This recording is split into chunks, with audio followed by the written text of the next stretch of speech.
22 de junho de 1991, o dia que as maiores equipes do mundo perderam as 24 horas de Le Mans para a equipe mais improvável de todas. Todo mundo parou o que estava fazendo para ver os pilotos, como Michael Schumacher, apanhando de um carro que quase ninguém sabia qual era. O patinho feio do automobilismo era motivo de risada há mais de 20 anos, mas dentro da fabricante japonesa, o clima era de guerra, e junto com 3 pilotos desacreditados, eles desceram para o ringue, para a luta de Davi contra vários Golias, e o resultado?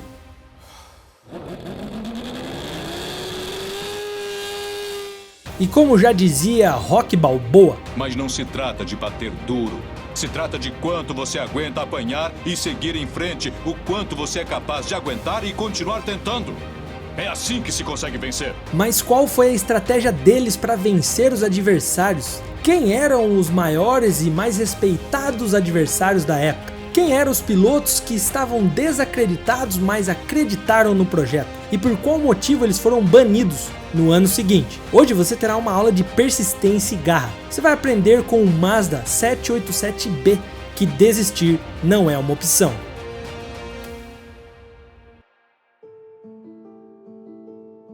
Quase 60 anos atrás, a Mazda tinha um bom motivo para se orgulhar. O novo motor rotativo, criado pelo engenheiro mecânico Felix Wankel, estava evoluindo a todo vapor. Era uma nova maneira de queimar combustível e melhor. Era leve, simples e compacto. Esse é um tipo de motor de combustão interna que converte o calor da combustão da mistura entre o ar e o combustível de alta pressão em trabalho útil para o motor. Para entender melhor, se liga nesses dois vídeos. Um deles é o mais popular, o movido a pistão, e o outro é o motor criado por Wankel. Dentro da fábrica japonesa, tudo aquilo era motivo de festa, mas as suas rivais, naquele momento elas estavam em outro patamar, em uma liga totalmente diferente. Dentro da Mazda o debate era: por que não investir nas corridas? Você, Mazda, não tem a mínima chance. E apesar do desdém dos rivais, eles não tinham nada a perder. Então por isso, foram para cima. Pois bem, tudo começou em 1968, quando a montadora japonesa colocou o Mazda Cosmo 110S Coupé nas 84 horas de Nürburgring. Estava indo tudo bem e o carro estava entregando o que era esperado, mas com um problema no eixo traseiro, o carro número 18 precisou abandonar a prova. Apesar do fracasso, a equipe nunca deixou de acreditar na capacidade deles nas corridas e naquele motor fora da caixinha, mas eles não tinham pressa, então resolveram que só voltariam a competir quando estivessem a nível de título. Só que não foi bem assim. A Mazda aqui aprendeu na marra que você só se torna competitivo quem erra várias vezes. E pós longos 6 anos depois, em 1974, lançaram o MC74 para também competir nas 84 horas do Inferno Verde. Mas de novo, o carro quebrou e nem terminou a corrida. Em 82, a Mazda colocou o RX-7 para disputar as 24 horas de Le Mans, com um dos carros finalizando em P14 na sua categoria e o outro abandonando após 180 voltas. 2 anos mais tarde, eles finalmente achariam a luz no fim do túnel, um motivo para continuarem acreditando. A Lola desenvolveu, junto com a montadora japonesa, um protótipo para disputar as 24 horas de Le Mans, o T616, e conseguiram vencer na sua categoria. Tudo bem que aquela não era a categoria máxima dentro da Le Mans, mas já era um motivo para se vangloriar e se encher de orgulho. E mais, aquele era o primeiro feito do tal motor de Wankel. Os projetos sequentes, o 757, 767 e o 767B, não conseguiram ter o mesmo triunfo. E não só isso, eles foram humilhados pela concorrência. Porém, em 1990, eles criaram algo que poderia ser chamado de carro de corridas, o 787.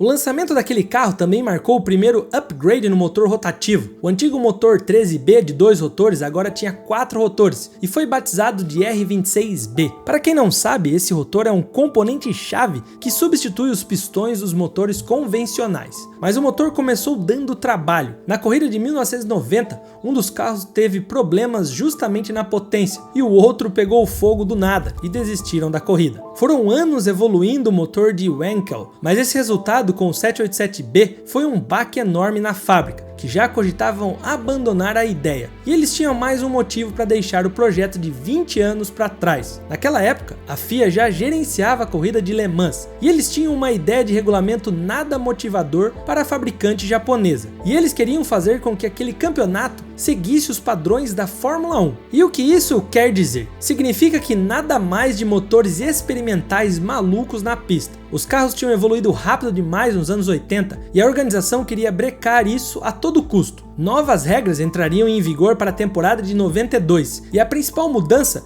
era a entrada de motores padrão de 3.5 litros. Em poucos anos, o motor rotativo seria completamente proibido. Tudo bem que a Mazda já estava pensando em largar esse projeto ousado de motor, mas quando você tem um curto prazo para abrir mão de um trabalho de anos, tudo fica mais complicado. Mas a equipe tomou uma decisão muito difícil: manter o motor pela última temporada que realmente estivesse dentro do regulamento, dar um fim digno ao projeto de Felix Wankel. Aquela era a última chance do motor rotativo se mostrar capaz de vencer as potências da época, como Porsche, Peugeot, Mercedes e Jaguar. Com a determinação e motivação necessária para calar a boca de todo mundo que ironizava a equipe, eles voltaram para a fábrica, levaram o 787 para a oficina, colocaram a bunda na cadeira e começaram a trabalhar. Eles também contavam com a ajuda de Nigel Stroud, britânico que trabalhou em projetos vencedores na Porsche e com bagagem pela Fórmula 1. E assim nasceu, e agora apreciem o choro desse bebê recém-nascido.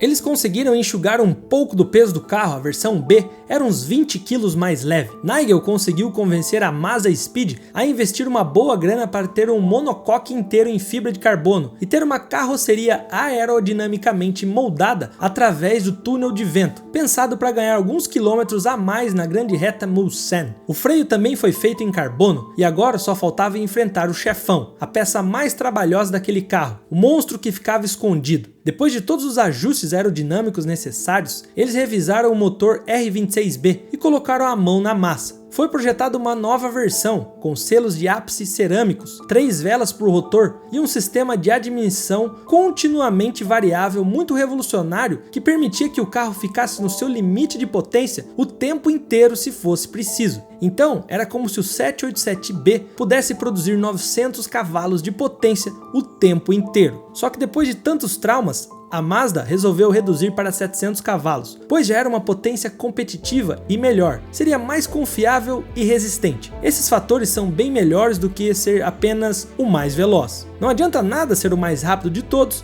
e pegar fogo no meio da corrida, e os tifosi sabem bem disso.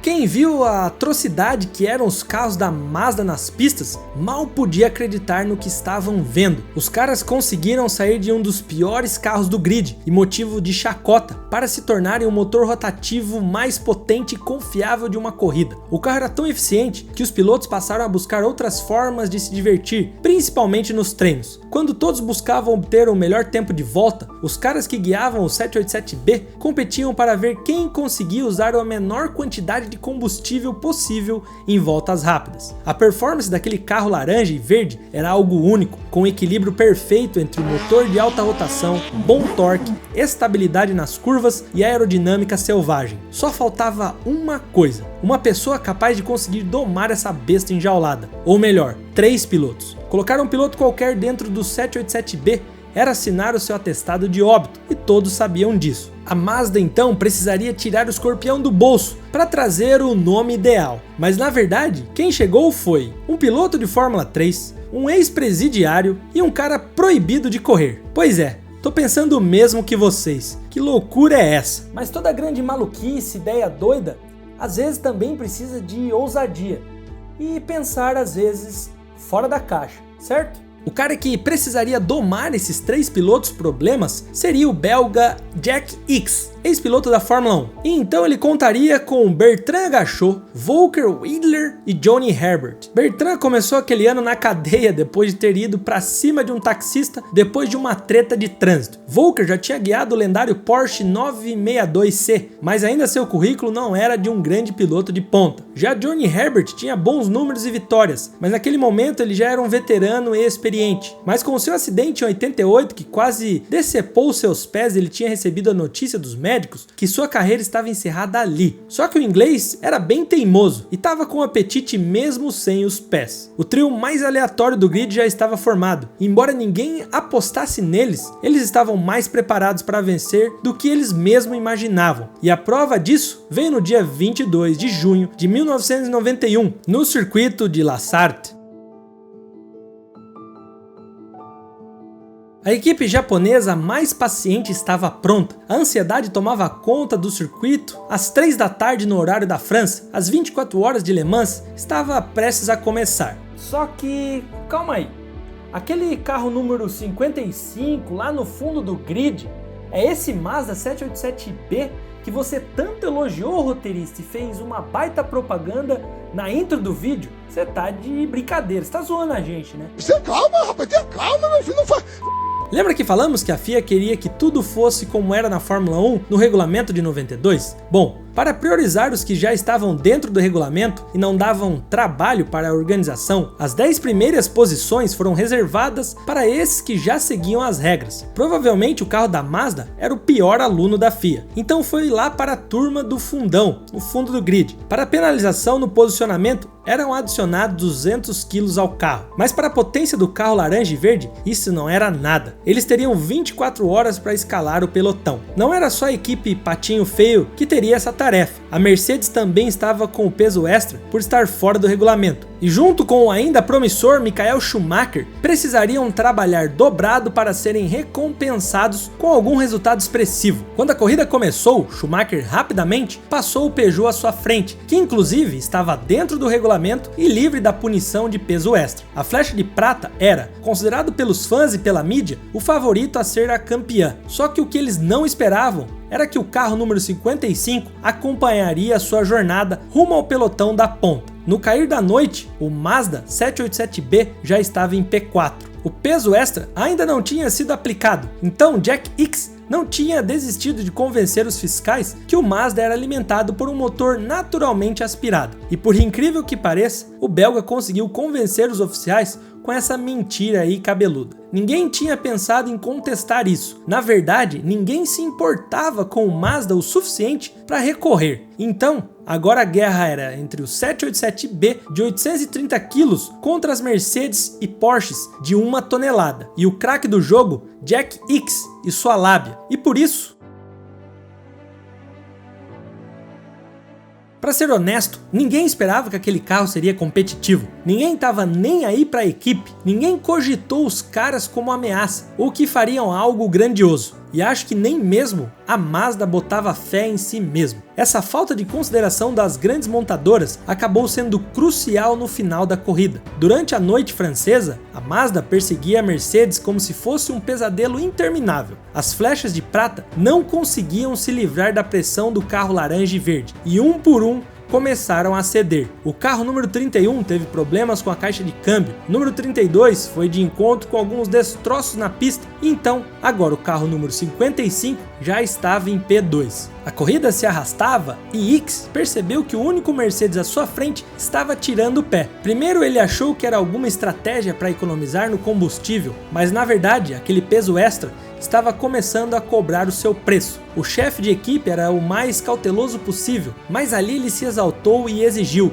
pise o mais fundo que puder. Mas o combate nem chegou a acontecer. O Mercedes-Benz começou a superaquecer e precisou antecipar a ida aos boxes. E assim, o subestimado Mazda 787B assumiria a liderança da corrida. Agora imagina nesse momento, a equipe motivo de chacota das concorrentes, sofrendo nas corridas por anos e anos, assumindo a liderança da corrida mais difícil do mundo. Deve ter passado um filme na cabeça dos caras na fábrica japonesa, mas ainda não acabou. Literalmente, da noite para o dia, todos no Japão sintonizavam na corrida. O país liderava a corrida de resistência mais prestigiada do mundo. Os melhores pilotos do mundo comendo poeira de 3 improváveis, mas capazes, pilotando um Mazda. Pilotos como Theo Fabi, Stefan Johansson e Michael Schumacher carregavam esse fardo. Para segurar a posição, a equipe tinha uma ideia: deixar Herbert fazer um turno duplo na parte final da corrida. Aquele mesmo que tinha quebrado os pés alguns anos atrás, ele estava passando maus bocados dentro do carro. Estava desidratado, a água já tinha ido embora, o tornozelo latejava e ele estava tendo sensações de desmaio.